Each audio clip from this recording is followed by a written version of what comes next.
아름다운 이야기인데 한 단계 더 나아가서 우리의 목적은 가난하지 않게 되는 게 아니고 부자가 되고 싶잖아요.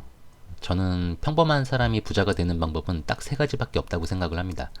사업이 겁나 잘 되거나, 부동산 투자를 잘하거나, 주식 투자를 잘하거나. 안녕하세요. 슈퍼너멀입니다. 오늘은 주식 이야기는 아니고 그냥 개인적인 생각을 나눠보려고 합니다.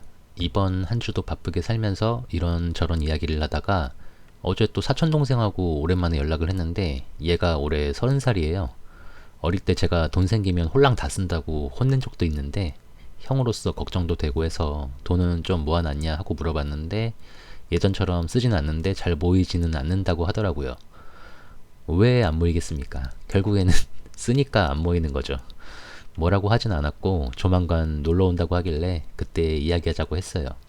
그래서 조금 답답하기도 하고 제 채널의 구독자 연령을 보면 제가 81년생인데 저보다 조금 어린 분들부터 부모님 나이대까지 비율이 많아요. 근데 위에 조금 어린 분들 만 18세부터 요 분들이 조금 많이 이 영상을 보셨으면 좋겠습니다.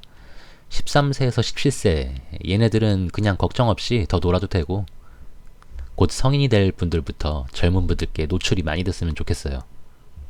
일단 저도 부자가 아닙니다. 부자가 아닌 사람이 부자가 되는 방법에 대해 이야기를 하는 게 웃기다고 저도 생각을 하는데 저도 한때는 이번 생은 망했어까지는 아니지만 내가 이렇게 이런 식으로 일하고 살면 이 정도로 살다 죽겠구나 라는 생각을 하고 살다가 재테크를 해야겠다는 생각을 하고 나름대로 알아보고 공부도 하면서 부자가 될 수 있다는 희망을 갖고 살고 있거든요. 이렇게 마음가짐이 변하니까 삶에 대한 자세가 달라지더라고요. 그래서 몇 분이라도 변화가 생기면 좋지 않을까 하는 생각으로 말씀을 나눠보겠습니다. 어떻게 우연히 제 영상을 보시고 뭔가 마음에 꿈틀거림을 느끼셨다면 구독, 좋아요, 알림 설정 안 해도 되니까 저보다 더 능력 있고 훌륭한 분들의 영상이 많아요. 더 좋은 방향으로 가셨으면 좋겠습니다. 제가 구독과 좋아요 눌러주세요라는 말씀은 거의 안 드리고 알림 설정해놓고 봐야 할 정도로 중요한 내용이 아니니까 안 하셔도 됩니다라고도 가끔 말씀을 드리는데 하지 말라면 꼭 하기 보존의 법칙 때문인지 이렇게 소수 계세요. 여러분들의 시간은 소중하기 때문에 더 가치 있는 곳에 쓰시고 남는 시간에 봐주시는 것만으로도 저는 너무 감사드립니다. 말은 이렇게 했지만 알림 놓고 봐주시는 거 너무 감사하죠. 정말 감사합니다. 사촌동생 이야기를 좀 더 하면 주식을 샀다는데 뭐 따로 공부를 한 건 아니고 유튜브를 좀 보다가 그냥 배당이 괜찮을 것 같다고 생각해서 뭐 이것저것 산 것 같은데 찔끔찔끔 산 건 그래도 괜찮은데 많이 산 종목들이 수익률이 폭망이더라고요. 보시는 대로 저한테 보내줬는데 제가 하나씩 계산해 보니까 한 500만원 넣어서 현재 평가 금액이 300만원 조금 넘는 것 같습니다. 그래도 다행히 단타를 치거나 하진 않고 아무것도 안 하고 있는 것보다 투자를 하고 있는 게 다행이라는 생각이 들기도 하는데 이렇게 안 좋은 결과를 보다가 동생도 이번 생은 망했어 이런 생각을 갖게 되면 어떻게 하나라는 걱정이 들더라고요. 아마 많은 분들이 이런 생각으로 어차피 못할 거 쓰면서 살자 하면서 살게 되는 것 같은데 사람마다 삶의 철학이 다르지만 포기할 때 포기를 하더라도 최대한 방법을 찾아보고 내가 할 수 있는 최선의 노력은 해봐야 하지 않나 생각을 하고 있는데 오늘 너무 좋은 영상을 봤습니다. 여러분 혹시 이분 아시나요? 국가대표 센터백 김민재 닮은 꼴 짠민재라고 불리는 축구심판 정동식 님인데요. 저도 슈퍼러브 영상 재밌게 봤거든요. 거기서도 마지막에 본인이 살아온 과정을 이야기하면서 인기가 거품인 걸 알기 때문에 빨리 다시 현실로 돌아가야 한다는 말씀을 하셨던 것 같은데 저보다 한 살 많으시던데 감동을 되게 많이 받았었어요. 그런데 이분이 엊그제 유퀴즈에 나오셨더라고요. 저는 TV를 잘 안 봐서 몰랐는데 유튜브에 떠서 봤어요. 봤는데 와 막판에 보다가 울 뻔했습니다. 그리고 그렇게 힘든 삶을 살았음에도 긍정적인 삶의 자세와 모습이 너무 멋있었어요. 내용을 보면 어릴 때 축구선수 시절 휴가도 안 가보고 대회 끝나고 휴가를 져도 개인 훈련하고 집에서는 매일 줄넘기에 언덕만 보이면 오리걸음으로 올라갈 정도로 훈련을 열심히 했어도 프로축구 선수가 되지 못했습니다.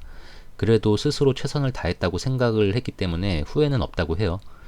정말 이렇게 내가 후회 없을 만큼 최선을 다했다고 자신있게 말할 수 있는 사람이 얼마나 있을까요?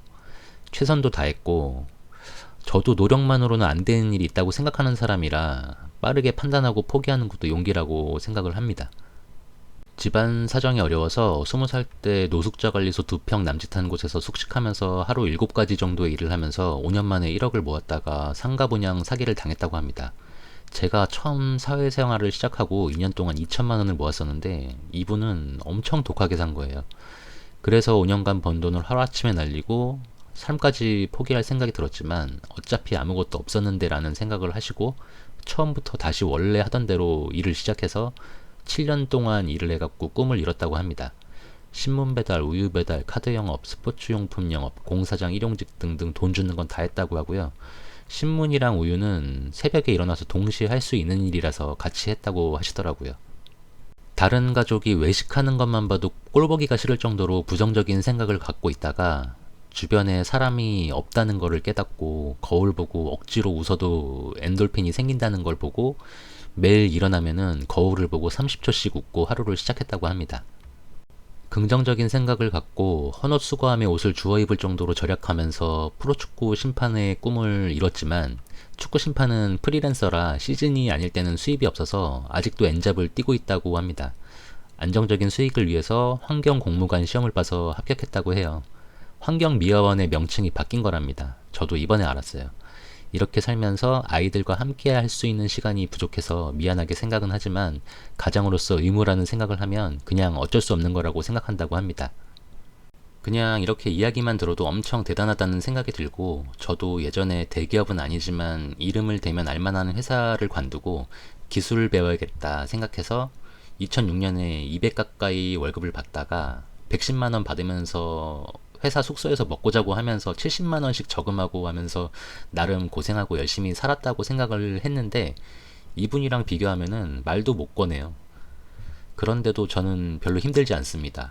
이렇게 열심히 살아왔고 살아가고 있기 때문에 가난하게 살 수 없을 것 같다고 이야기를 하는데 너무 멋있었습니다. 근데 이렇게 웃으면서 자신의 이야기를 하다가 아들의 한마디에 눈물을 흘리시더라고요. 저도 여기서 되게 울컥했는데 참 말은 안 하고 살았지만 얼마나 힘들었을까 하는 생각도 들고 아들도 어린데 엄청 철이 들어있는 것 같더라고요. 아는 거죠. 아빠가 얼마나 열심히 가족들을 위해서 희생하면서 살고 있는지. 너무 감동적이었습니다.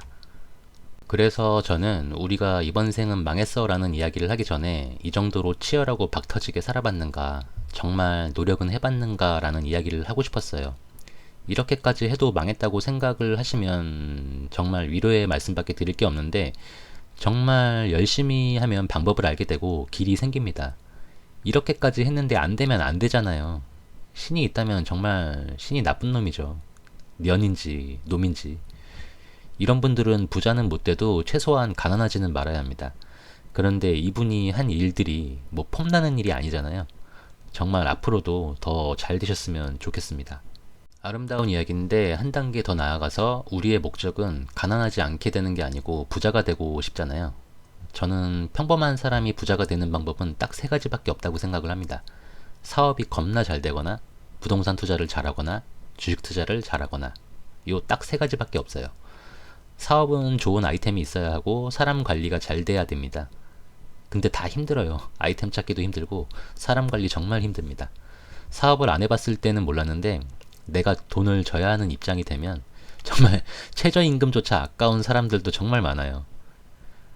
일당을 벌러 나왔는데 난 요만큼의 일당을 받는 일을 하러 왔지만 원래 이런 대접을 받을 사람이 아니야 하는 사람도 많고 별의별 사람이 다 있어요. 아무튼 관리를 잘해야 하고 저는 이제 혼자 사업을 해봤는데 필요할 때 사람 쓰고 몸뚱이로 승부하는 건 골병납니다. 처음에 돈 잘 벌릴 때는 몰랐는데 비수기가 되니까 여기저기 아프더라고요. 바쁠 때는 몰랐어요.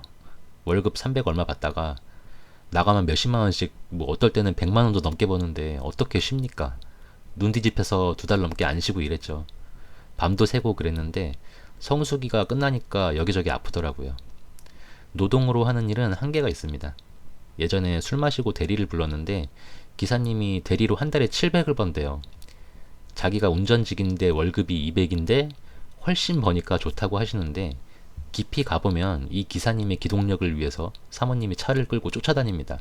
그럼 700에서 반 나눠야죠. 그리고 2사람이 야간에 일을 해. 뭐 야간 수당이다 생각하면 주간보다 많이 벌어야 하는 거예요. 그리고 또 앞에서 말한 거 그렇게 되라고 저주를 하는 건 아니고 건강하셔야겠지만 이렇게 무리하면 결국 몸에 무리가 가는 겁니다. 얻는 게 있으면 잃는 것도 있는 거잖아요. 아무튼 경험담을 말씀드려봤고 사업을 잘해서 큰 돈을 버시려면 물론 본인도 열심히 뛰어야 하지만 사람 관리가 잘 되면서 사람이 돈을 벌어오게 만들어야 됩니다. 방법은 저도 가보지 못한 영역이라서 말씀을 드릴 수가 없고 좋은 선생님이 계실 겁니다. 다음은 부동산 투자. 저도 몇 억이 있다면 부동산 투자를 하고 싶습니다. 없어서 못하는 거고 아쉬운 대로 부동산 경매에 관한 책이라도 읽어보려고 해요. 아까 제가 어릴 때 2천만 원을 모았다고 했잖아요. 저는 그때 생각하면 너무 아쉬운 게 저는 집을 살려면 무조건 집값을 모아야 하는 줄 알았고 직접 살아야 하는 줄 알았고 대출을 받으면 죽는 줄 알았어요. 근데 그때 누군가가 집만 사고 전세 주면 돼. 넌 그냥 딴 데 가서 살아. 라고 알려주는 사람이 있었다면 아마 인생이 조금은 달라졌을 거라고 생각을 합니다. 갭 투자라고 하죠. 불법이 아닙니다. 대출을 감당할 수 있으면 하는 거예요. 결과에 따른 책임은 당연히 져야 되는 거고 리스크가 없는 투자는 없기 때문에 감안하고 해야 하는 겁니다. 그때 생각하면 너무 아쉬워요. 주변에 보면 주식을 전문적으로 하시거나 내가 주식으로 좀 자신이 있어 하시는 분들이 부동산에 대해 많이 부정적인데 요새 보면 이제 다시 뭔가 반등이 될 것 같은 분위기가 나고 제가 사는 근처 동네 분양도 완판됐다는 뉴스가 나오는데 소식이 아니고 기사가 났어요. 그런데도 지금 미분양 난다, 부동산 앞으로 더 떨어진다라고 이야기를 해요. 물론 더 떨어질 수도 있는데 충분히 이제 투기가열지구도 거의 해제되고 다주택에 대한 취득세가 낮아지기 때문에 실탄이 어느 정도 있는 분들은 움직이실 거라고 생각을 해요. 그럼 2006년부터 서울의 집값을 보면 이런 식으로 움직이고 있는데 투자를 잘하려면 어떻게 하냐? 관심을 갖고 공부를 해야 합니다. 시기별로 최저점이 아니라도 상관이 없어요. 그런데 여기 꼭대기에서만 사면 안 되잖아요. 그러려면 꾸준하게 관심을 갖고 공부를 해야 합니다. 그냥 되는 거는 없어요. 그리고 주식이 아무리 잘 나가더라도 부동산 투자도 좋은 재테크 방법이기 때문에 담을 쌓을 필요는 없다고 생각합니다. 마지막으로 지금 저와 여러분이 주력으로 하고 있는 주식 투자, 치밀한 분석과 테크닉으로 엄청난 수익을 단기간에 거두면 좋겠지만 안타깝게도 그런 능력은 모두에게 주어지지 않고 소수의 사람에게만 있습니다. 그래서 저도 여러 시행착오를 겪고 나서 워런 버핏, 피터 린치 같은 대가들이 쓴 책을 보고 오랫동안 주식을 모아간다는 생각으로 투자를 하고 있습니다. 물론 시드가 적어서 좀 더 빨리 올라가고 싶은 마음에 위험성이 큰 TQ와 속슬 같은 세배의 레버리지 종목에도 투자를 하고 있지만 하락장을 견뎌내고 보니까 방향이 틀리다는 생각은 들지 않습니다. 괜히 수익률에 현혹되지 마시고 세계적으로 가장 성공한 주식 투자자가 하라는 대로 계속 투자를 해나갈 생각입니다. 부자 오빠님 영상을 봤는데 비유가 기가 막히더라고요. 양궁은 한국에서 배워야 하고 탁구는 중국에서 배워야 한다고 하는데 제일 잘하는 곳이나 사람에게 배워야 한다는 단순한 이치입니다.